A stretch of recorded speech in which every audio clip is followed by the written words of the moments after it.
Hey everyone, my name is Penny Zanker, and it's time to reset. This podcast goes beyond just navigating change.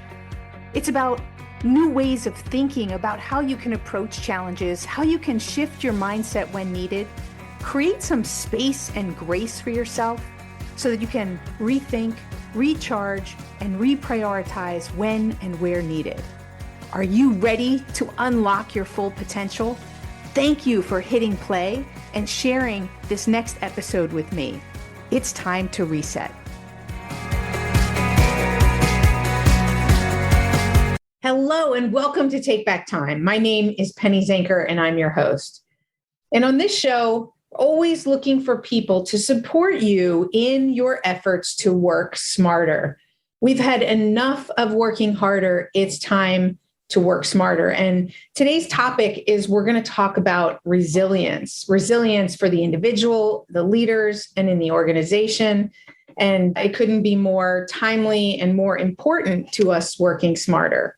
And Jodi Woelkerling is here with us today. And she is an upcoming author. She's written the book that's coming out very shortly, World-Class Leadership. And we're excited to hear a little bit more about the book and hear when that's coming out. She's also had decades of experience in the corporate world that has shown her that resiliency is the key feature of every enduringly successful individual, every leader, every organization that's productive and collaborative over the long term. And so that is today's discussion. Jodi, welcome to the show. Beautiful. Thank you so much for having me on, Penny. So you said you've decades of work understanding resilience, is what makes you passionate about resilience, right? Because people who have decades of experience, they say, well, my focus is in, this or in that. It's technical experiences in technology, but yours is in resilience. So tell me how that's come about.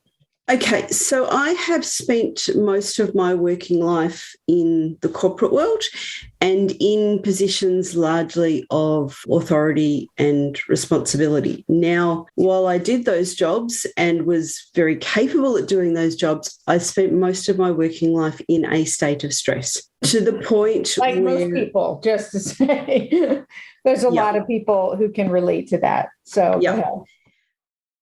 But it was to the point where it was affecting my quality of life. So there was one stage a few years back where my health was being fairly seriously affected. General lifestyle stuff like sleep and that sort of stuff was affected. Relationships were affected. So I was a few years back on the brink of burnout and had almost one of those.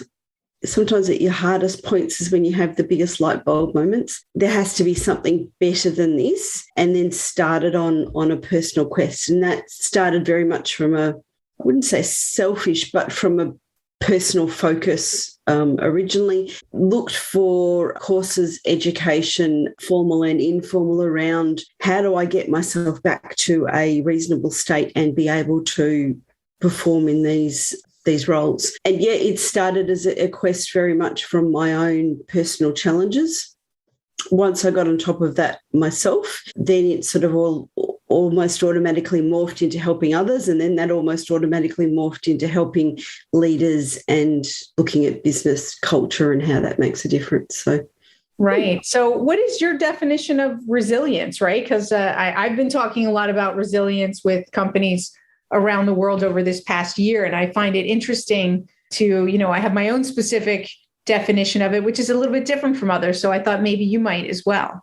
So from a personal resilience point of view, rather than like a business resilience, so it's a slightly different thing, but from a personal resilience point of view, to me, it's either fits into staying in a state of calm, so where you have that clear thought, that controlled reaction to things. So either staying in that state, or the other side of it, which people don't sort of think of as much, is when you are feeling the effects of stress and your resilience is being tested, being able to spot that in yourself, which is, to be honest, is half the battle, being able to spot that you're actually being stressed and being challenged in terms of your state, spot it, and then being able to bring yourself back to calm. So it's not just being zen all the time, because most people aren't that. Right. That's not realistic, right? No. Being able to spot it and bring yourself back to calm so that you are from that state of clear thought, more methodical, more from your perspective, productive point of view, and being able to cope well with the things that happen in your life, which largely are, well, not largely, but to a lot of extent are out of your control. So you just have to respond. So I'm going to put it into my language. So it's kind of the speed in which we shift from stress to calm, to recognizing it. And then, because I added the speed part, because the faster you recognize it and the faster you can shift, the less stress you're going to feel, right? It's a really good point. It fits into that second half of the definition of being able to spot it and being able to bring yourself back to calm quickly. Yep. Right. I like it. I like it. You mentioned control. I think that's a really important, I've been talking a lot about control and, how when we try to focus and give our energy towards things that we can't control, that creates stress. So, tell me how you see control plays a role in this, and how what is it about control that makes us want to do that? And, give me some thoughts on control. It's interesting. One of the core parts of being human is to want to have predictability and want to have some sort of sense of control over your life. But the reality is, and the last year and a half has definitely highlighted this, to a large extent, we don't have control. So if we're driving down the freeway and there's a major accident in front of us, we have no control over that. We have a control over our response to it. We don't have a control over those events. And that equates to almost anything in life. I'm a big Jack Canfield fan, and he has a formula that basically says event plus response equals outcome. So you can't control the event in most cases, but you can always control your response and how. And that largely the combination of the two has a huge impact on the outcome that happens, and how you get your element of control over what the outcome is of what's happened. So what's the trap? What's the emotional trap that gets us caught up in trying to control those things that we can't control, those circumstances, and respond in a way that's not productive? It's a really interesting question, Penny. I'm going to explain it in a little bit of a different way. When I work with my clients on coaching, I work on 3 levels, and I find that, and this is probably getting back to you, the trap can be 1 or 3 of all these 3 levels, which is why I work on the 3 levels with people. Mm-hmm. So the first level is, if you are feeling stressed, how to bring yourself back to calm. And people may or may not be aware that stress has a large physiological reaction. So a lot of those in the moment things are about tricking your physiology almost to bring yourself back to calm. The second level is a lot of lifestyle things that make an enormous difference. So the obvious ones are things like sleep, diet, exercise, work-life balance, things like meditation and mindfulness. They're the lifestyle things that have an enormous effect, and mindset fits into that as well. So how your mindset responds. So how do you view things? How do you view them in a way that what's the benefit out of this rather than catastrophizing and that sort of stuff. Mm-hmm. And the third level, which is the one that most people don't think of and aren't that aware of, is people who are regularly affected by stress. And I'm quite open in saying I was definitely one of these people. There are quite often underlying subconscious things that have a huge influence on how we respond to stress in our life that we are generally not aware of. So that can be beliefs about ourselves and the world, it can be values, and they're often things that go back to childhood things and decisions that we've made when we're kids. So I always find that I have to work with people on those 3 levels to really get to the core of the issue and for it to stop being an issue. I think it does. So the traps can be in any of those 3 areas, right? So could be an experience that we had when we were younger and we're not even aware of it. And it's a trap every time something like that happens or that type of person comes in your life, you get angry with them. And, so I get it because we have these triggers, right? And we don't necessarily know why we respond to those triggers the way that we do. Being aware of it is pretty much the first thing that we have to do. I get that, because if you're not aware of it, well, then you're not going to be able to fix anything or change anything. I shouldn't say fix because we're not broken, but I always talk about unproductive and productive, right? If it's unproductive, it means it's not getting us the results that we want. So we want to look for more productive solutions. So that's really why I use that wording. So tell us, let's talk about a simple way, if you could, for the listeners. They're stressed right now.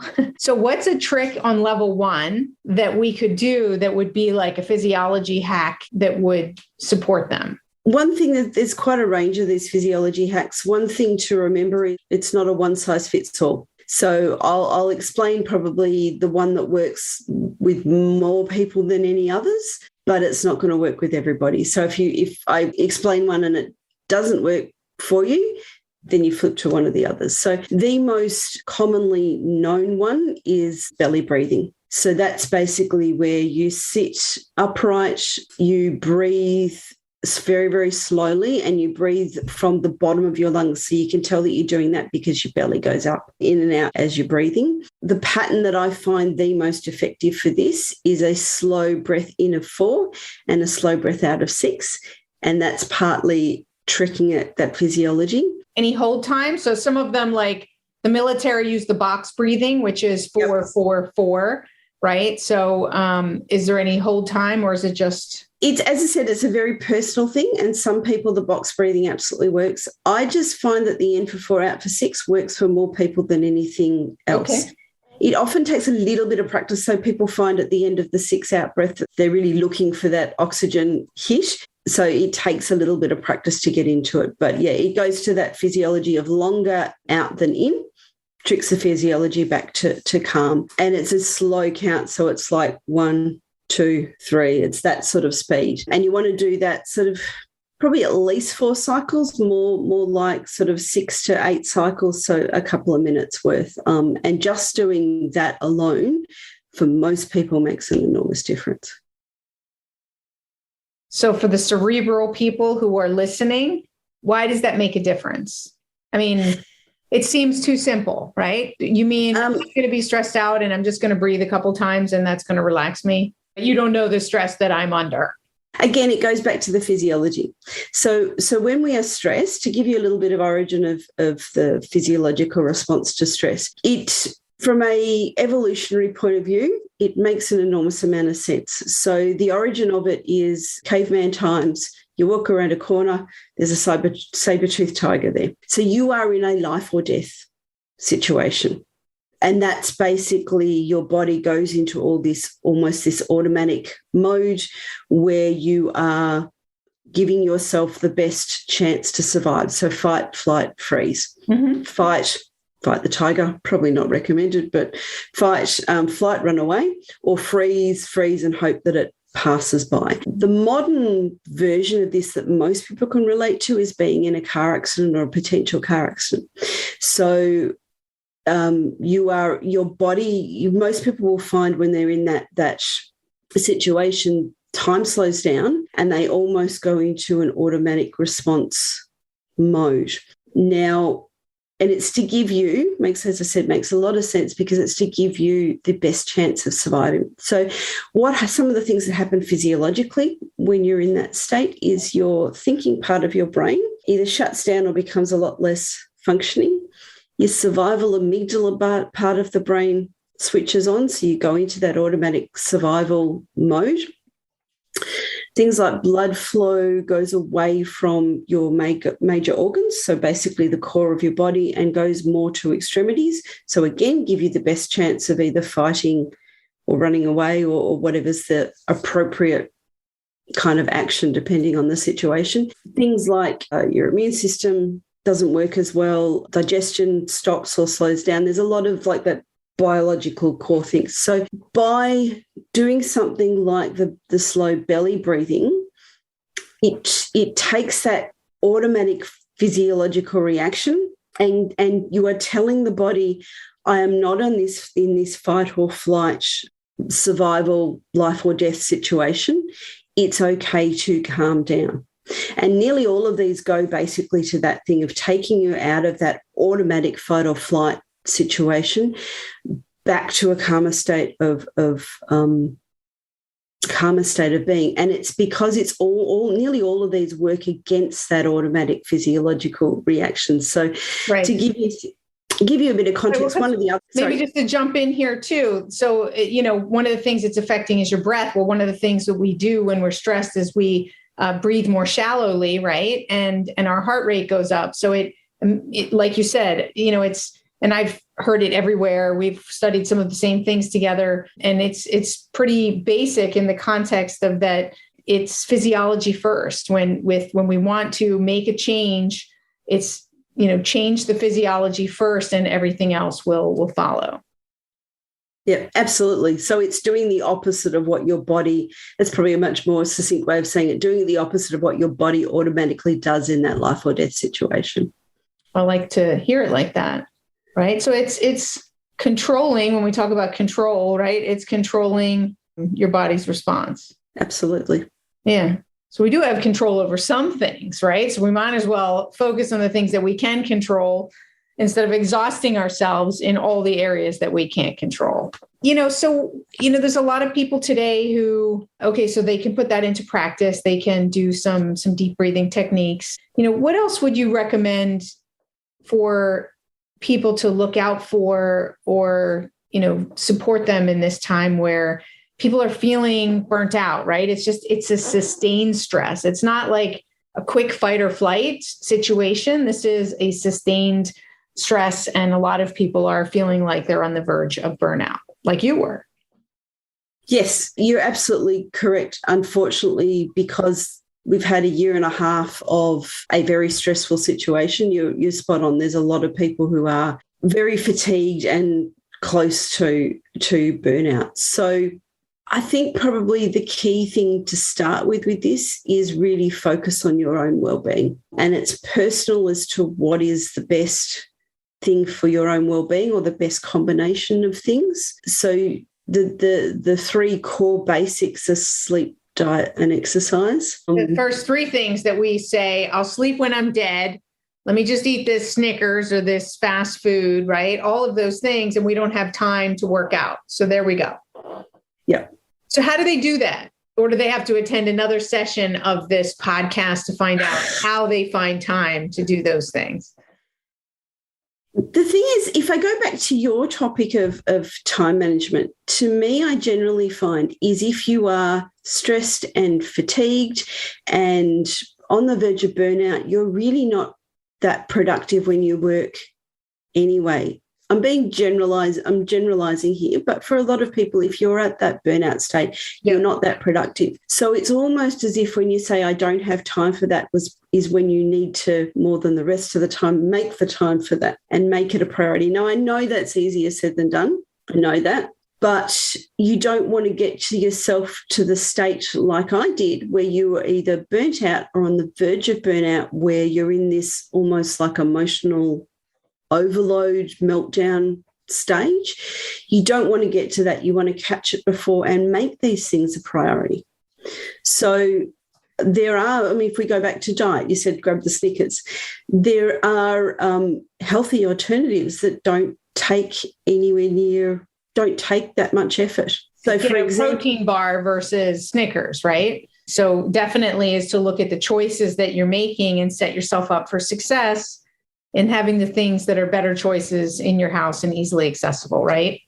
So it takes that little bit of pre-planning to have them on hand. So when you go and do the shopping, buy the protein bars, buy maybe, if you're a nuts person, buy a bag of nuts, maybe buy some fruit, things that are the healthier option to have them on hand in the same way that you may have the Snickers bar on hand.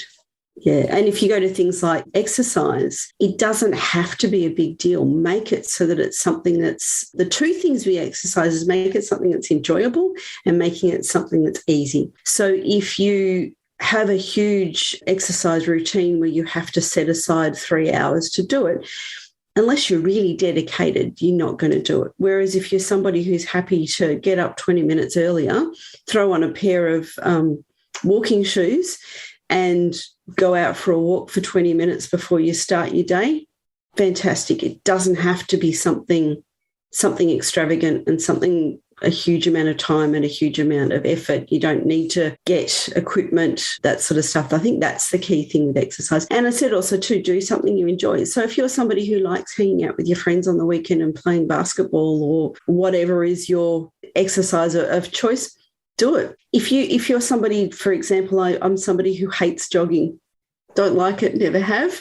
So am I going to do that as an exercise? No, because the chance of me actually making it a habit and making it a part of my life is pretty unlikely because I don't enjoy it.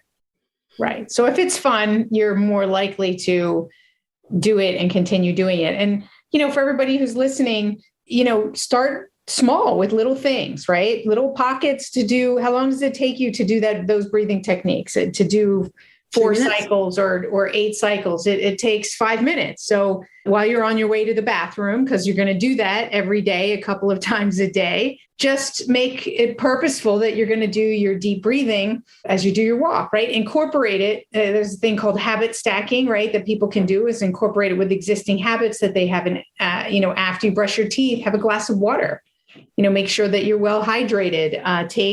If you're able to take your lunch, take a quick power nap. There's apps that actually help you to fall asleep and then will wake you back up afterwards, where you can take a quick, even 15 minutes. I find I'm not a great napper, I have to say, but when I do it, even just 15 minutes of nodding off, I feel really, really good. And I just posted on LinkedIn, I saw this article on the coffee nap.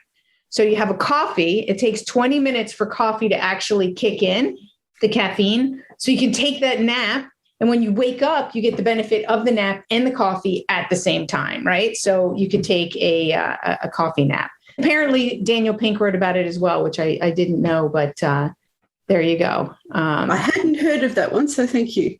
Yeah. And I'm a big fan. And then I want to hear more about resilience. I'm also a big fan of transitions.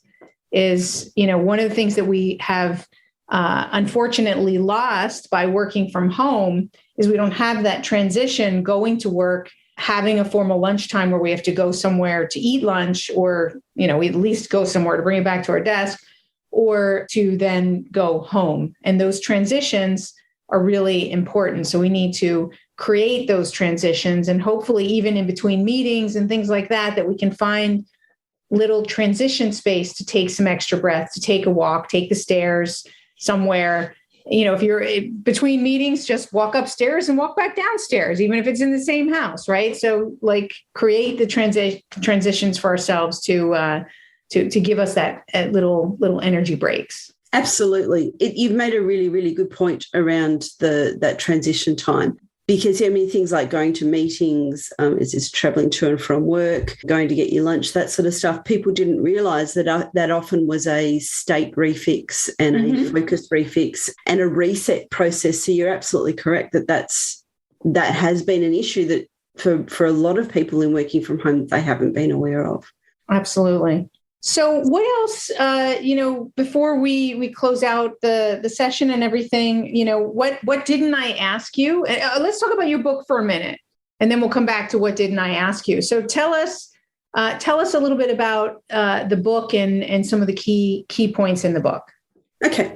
So it's basically written for senior executives, and it's 10 major things that I see repeatedly as cultural issues and insights around them. So things like case studies, what's the impact of them, how do they show, and why are they important, and going through that. So it's very much designed for senior executives, and it's designed around, okay, these are some of the cultural red flags, so that they're there in the position to be able to address them. Because like we said with awareness, if you're not aware of something, you can't address it. So it's largely an awareness piece directed towards senior leaders.